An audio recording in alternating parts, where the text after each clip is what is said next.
So, 5 reasons why you should shift from forex to futures. So, let's go. So ഒന്നാമത്തെ നോക്കുകയാണെങ്കിൽ CME exchange ഡാറ്റാസും കാര്യങ്ങളൊക്കെ provide ചെയ്യുന്നത് ഒറ്റ exchange ആണ്. നമ്മൾ ഫോറക്സിലോട്ട് വരികയാണെന്നില്ല, അവിടെ കുറേ ഇടനിലക്കാർ വരുന്നുണ്ട്. സോ രണ്ടാമത്തെ പറയുകയാണെന്നുണ്ടെങ്കിൽ സീറോ പേ ഔട്ട് ഡിനയൽ. ഫ്യൂച്ചേഴ്സിൽ വരുന്ന ടോപ്പ് പ്രോബ്ലംസ് ആയിട്ടുള്ള my funded future top step ഒക്കെ അവരുടെ പേരിൽ ഇതുവരെ ആയിട്ട് പേ ഔട്ട് ഡിനയൽ അടിച്ചതിൻ്റെ ഒരു കംപ്ലൈൻറ്റോ കാര്യമോ ഇതിൽ വന്നിട്ടില്ല. സോ മൂന്നാമത്തെ പറയുകയാണെന്നുണ്ടെങ്കിൽ ROI.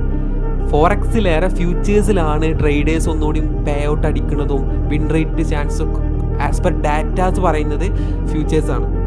സോ നാലാമത്തെ പറയുകയാണെന്നുണ്ടെങ്കിൽ പേ ഔട്ട് ടൈം. നമുക്ക് വിത്തിൻ മീനുള്ളിൽ അല്ലെങ്കിൽ വിത്തിൻ ഹവേഴ്സിനുള്ളിൽ നമുക്ക് നമ്മളെ വിഡ്രോവൽ കൊടുത്തു കഴിഞ്ഞാൽ നമ്മളെ പേ ഔട്ടിന് നമ്മളെ അക്കൗണ്ട് ക്രെഡിറ്റ് ആവും. സോ അഞ്ചാമത്തെ പറയുന്നത് there is no hidden rules. അതാണ് മോസ്റ്റ് ഇൻട്രസ്റ്റിംഗ്. അവരുടെ കാര്യങ്ങളൊക്കെ നമുക്ക് ആ വിൻഡോ ഓപ്പൺ ആക്കുമ്പോൾ തന്നെ അതിൽ കറക്റ്റായിട്ട് പറഞ്ഞ് എന്തൊക്കെയാണ് റൂള്, ഇങ്ങനെ തന്നെ കാര്യങ്ങളാണെന്നുള്ളതൊക്കെ.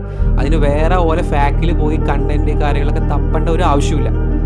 സോ നിങ്ങൾക്ക് തീരുമാനിക്കാം നിങ്ങൾക്ക് ഫോറക്സ് ആണോ ഫ്യൂച്ചേഴ്സ് ആണോ വേണ്ടതെന്നുള്ളത്. So DM to follow more futures content.